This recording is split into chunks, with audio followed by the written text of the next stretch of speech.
I reserve the right, by the way, up here to move these questions in an order and sometimes even edit them if I think they're a little one-sided. So take it up with me later if you'd like. Not the candidates. And I live in Ward 3. So. The previous city manager changed some things about council meetings. The sunshine ordinance is great. What are your thoughts on the current practice of putting everything on the consent calendar to be rubber stamped and nothing of substance on the discussion calendar?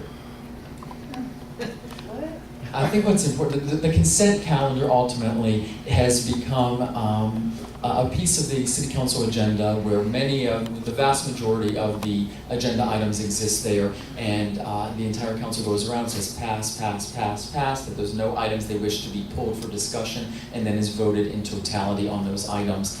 I think what's important though is that if you have a city council that truly values the sentiments and the comments of the residents, we have the ability to come down to the city council meeting, address our city council, and request that they pull one of the items, or reach out to them beforehand.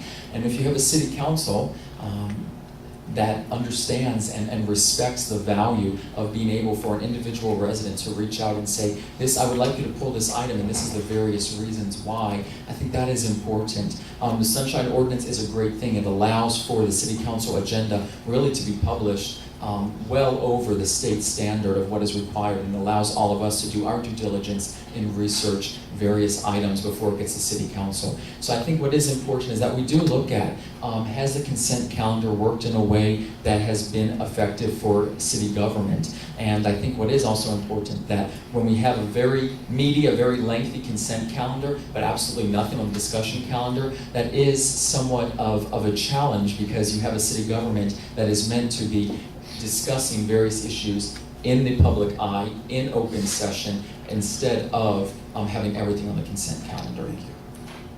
Mr. Gardner.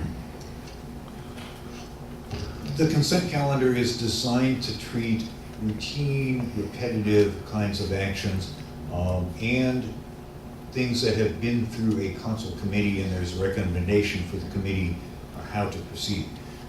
Anything on the consent calendar can be removed to discussion calendar by the staff, by the city attorney, or by any council member. And I encourage people to ask for that when you see something that should come off. I rarely decline to pull something that somebody wants removed for discussion. We have a really good example of that on the agenda for tomorrow's city council. 2 city council members are recommending that we change the schedule of council meetings. We currently meet every week except for 2 summer months for the first 4 weeks of the month.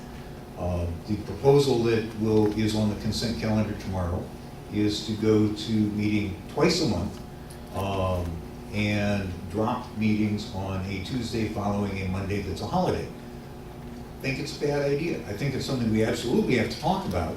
And I don't think it should be pushed by council members who won't be here soon. And one of the people pushing it is not running for re-election. So that's one that I will pull on my own volition for discussion, because I think we need to talk about that. And I think it's a bad idea. Ms. Edwards.